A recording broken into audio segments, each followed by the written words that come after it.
9 suggestions for the barehanded wolf catching startup model. First, let me share a funny story. One day, a father said to his son, "Son, I'll find you a wife." The son, surprised, asked, "Can't I find one myself?" The father replied mysteriously, "But this girl is Bill Gates' daughter." The son's eyes lit up. "Oh, in that case, of course it's fine." So the father went to meet Bill Gates and said, "I found a son-in-law for your daughter." Bill Gates shook his head. "No, my daughter is still too young." The father didn't give up, but this young man is the vice president of the World Bank. Bill Gates considered, "Oh, if that's the case, then it's fine." Finally, the father went to the president of the World Bank and said, "I have a candidate for the vice president position." The president hesitated, "But I already have plenty of vice presidents. I don't need another." The father delivered the clincher. "But this young man is Bill Gates' son-in-law." The president immediately agreed. "If that's the case, then of course it's fine." This story shows that even without weapons or clear advantages, if you possess intelligence, quick wit, and communication skills, you can still overcome many challenges. Many people, upon hearing about barehanded wolf catching, think it's not a legitimate way of doing business. However, in the business world, the free model is a high-level realm. The ability to catch a wolf barehanded is a talent. Through unique creativity, meticulous planning, flawless operational skills, and detailed execution, it allows you to leverage other people's human and financial resources to generate profit within the framework of law and ethics. When starting a business, the wealthy often use this model. Many people think starting a business requires money. But for the wealthy, 3 essential elements are needed: resources, capabilities, and a project. Here are the traits of successful people. First, they don't necessarily have to be eloquent, but they are always action takers because they know that only action produces results. When they discover a good project or idea, they don't need to boast, they just get to work. Second, they don't need a high education, but they have strong learning capabilities. Academic performance isn't as important as the ability to self-learn. The difference between people lies in how they use their time outside of work. Learning extensively, exploring the foundations of various fields, and developing the ability to see things for what they truly are. Third, they thrive in chaotic environments because that's where the greatest opportunities lie. Places with few rules and low competition. Those who are persistent and diligent will find opportunities. Once order is established, rapid accumulation becomes much harder. None of these traits are related to money, because when you have resources, capabilities, and a project, you will attract investment capital. If you don't understand this, your startup is likely to fail. Talking about barehanded wolf catching isn't about encouraging deceit, but about guiding you within a legal framework to combine resources for a successful startup. Talented individuals understand the value of combining resources because free is the most effective way to make money. Those who know how to leverage others' strengths can achieve great successes from small beginnings. Below is an example of the free model, hoping to bring new ideas to those who want to start a business but lack capital. Step 1. Seize big opportunities from small things. With the rise of the internet, many traditional stores face difficulties and opt to transfer their businesses. First, find a few stores in the process of being transferred and negotiate with the owners. Suppose the transfer fee is $3,500. You can propose to buy it for $4,000, but request a 1-month trial period of running the business, on the condition that the owner doesn't interfere with operations. To ensure the owner's interests, you can pay a $200 deposit up front, promising that all revenue during the trial month will go to the owner. If you decide to continue the business after 1 month, you'll pay the remaining amount. If you don't continue, the $200 deposit will compensate for the owner's losses. Step 2. Leverage the power of customers' money. Run cashback programs to attract money from customers without needing your own capital. For example, you can issue loyalty cards for customers at a supermarket. Customers only need to deposit $90 and receive a gift worth $90, such as an electric bike or a washing machine. And each week, they'll get a $2 discount coupon for the next 40 weeks. Thus, with $90, customers receive a value of up to $180 and can continue shopping at your supermarket. Promoting this activity will attract residents from nearby areas and office workers with daily shopping needs. They'll be excited to join the program. Through this activity, you can raise over $90 in capital from customers, using that money to pay the $4,000 to the store owner and cover the cost of the gifts, while keeping a portion as working capital. This way, you own the store without using your own capital. Additionally, thanks to the low value of the gifts compared to their perceived value, along with the discount coupons, you've secured a customer base that will return to your store for nearly a year, generating stable profits. This method isn't just suitable for supermarkets, but can also be applied to the food, beauty, and gym industries. As long as you comply with the law and plan meticulously, you can leverage others' resources to start a business at the lowest cost and achieve profits quickly. Before we dive deeper, don't forget to follow the channel for more truths about money and to help you achieve financial freedom quickly. Think Billionaires channel welcomes you all. Below are 9 typical examples of bare-handed wolf-catching startup models, carefully selected. Most importantly, you must grasp the mindset.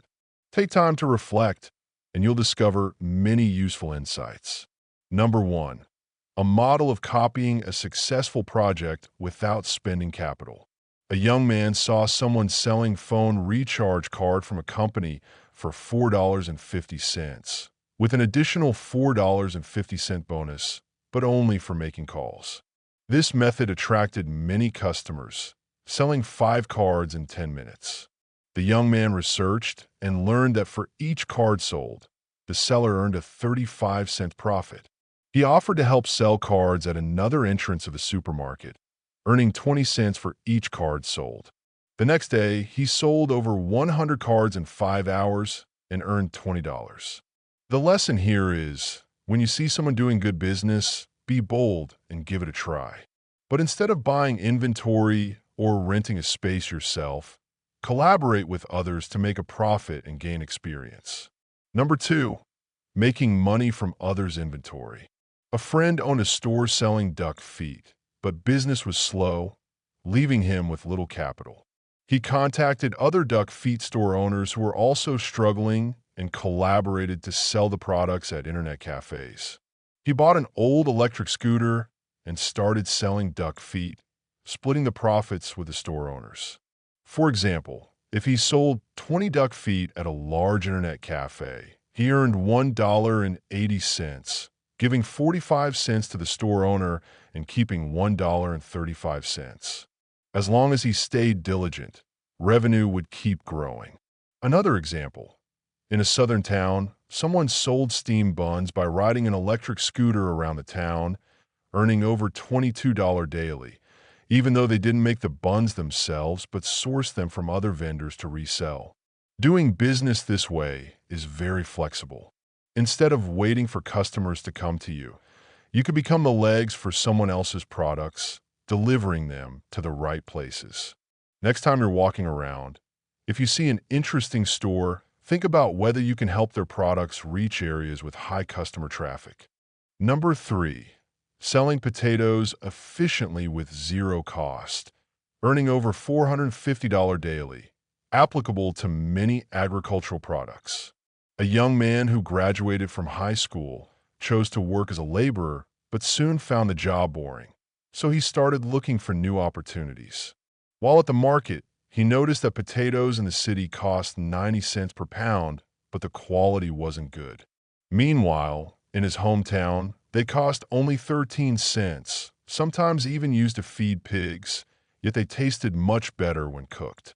he decided to transport potatoes from his hometown to the city, aiming to make a 45 cents profit per pound. First, he asked his family to gather potatoes, then convinced some market stall owners to try a supply contract. He rented a truck, bought the potatoes on a deferred payment basis, went to the city, and sold everything in one day, earning over $450 in profit after expenses. Number 4. Leveraging idle time in the fast food industry to make money. A person noticed that casual diners often didn't sell breakfast, so he collaborated with a diner owner to rent the space as a breakfast spot from 5 a.m. to 9:30 a.m., paying a fixed rent. He contacted breakfast suppliers to provide steamed buns and soy milk each morning. With a spacious area and plenty of seating, he sold at low prices and attracted many customers, reducing unit costs. After succeeding, he handed the shop over to his family to manage and sought other diners to expand the model. He now has 5 breakfast spots. The lesson is, there are many wasted resources like empty seats in internet cafes, hotel rooms, or vacant bus seats. If you can find ways to utilize these wasted resources and create a profitable business model, you can make money easily. Number 5. No skills needed. Connect makers and users to profit. Many real estate and insurance agents want a professional image, so they often wear suits. If you don't know how to tailor, you can partner with a professional suit tailoring shop and negotiate prices. Then, you can offer this service to real estate and insurance agents. After completing a suit order, you can also provide additional services like selling quality leather shoes or belts. This business model doesn't require much capital. Just prepare business cards to promote your services. Number 6. Integrate resources to earn money during low tourism seasons. During the off-season, high-quality hotels often have few guests. You can partner with hotel owners, offering to bring in more customers on the condition that they provide free conference room rentals. Then, you contact insurance companies as they often hold training sessions and seminars. You propose providing affordable conference rooms, but require the event to last 2 to 3 days with 80 to 100 participants. This not only helps the insurance company save costs, but also boosts the hotel's revenue through dining and lodging services for attendees. Additionally, every city has many restaurants that need to buy ingredients, often purchasing individually. You can collaborate with restaurants to bulk order ingredients from wholesale markets at better prices, then distribute them to the restaurants. This way, you profit from the price difference without taking on risks. At the same time, restaurants can buy ingredients at a lower cost, suppliers sell larger quantities, and you make a profit. Number 7. Earning money by meeting intermediary needs. Mr. Wong opened a therapy center, but since this service was still quite new, there weren't many customers. Therapy combines healthcare, beauty, and treatment, delivering good results. To expand his market, he tried various advertising methods like handing out business cards, offering free trials and discounts, but the results were still lackluster. One day, he recalled a chart a friend had given him, outlining a proper diet with information on 40 food combinations to avoid and suitable foods for people with various health conditions. Noticing the growing demand for health solutions, Mr. Wong decided to turn the chart into a small, portable booklet with an eye-catching cover featuring a family image and the text "Proper Diet, Balanced Nutrition." The back of the booklet listed useful service numbers, such as cleaning, moving, computer repair, and therapy services. By providing valuable materials, Mr. Wong created opportunities to reach customers, helping his therapy center increase its income potential. Number 8. $1 million profits from selling hot spring eggs. A friend shared a story about how an acquaintance paid off a $90,000 debt in 6 months by selling hot spring eggs. This acquaintance sold a special type of egg cooked in high-quality hot spring water at a tourist destination. The eggs were elegantly packaged, attracting a large number of tourists. Each egg cost around 90 cents, much higher than regular eggs. Most customers didn't take the eggs with them, but provided information for the store to deliver the gifts to their friends or family at a reasonable price. Hot spring eggs don't feel like an expensive purchase, but remain a meaningful travel gift. The delivery service made it easy for customers to send gifts without carrying them. Thanks to the high-quality product and this creative sales approach, the acquaintance quickly earned significant income and resolved their financial difficulties. Number 9. The success secret of a birthday cake shop. The birthday cake business can be applied to other industries. Think about it. Birthday cakes are typically ordered only for birthdays, right? So, how do you find out customers' birthdays?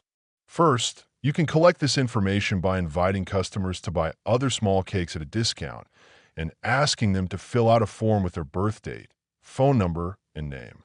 You need to provide a reasonable reason so they feel there's a benefit to sharing this information, ensuring its accuracy.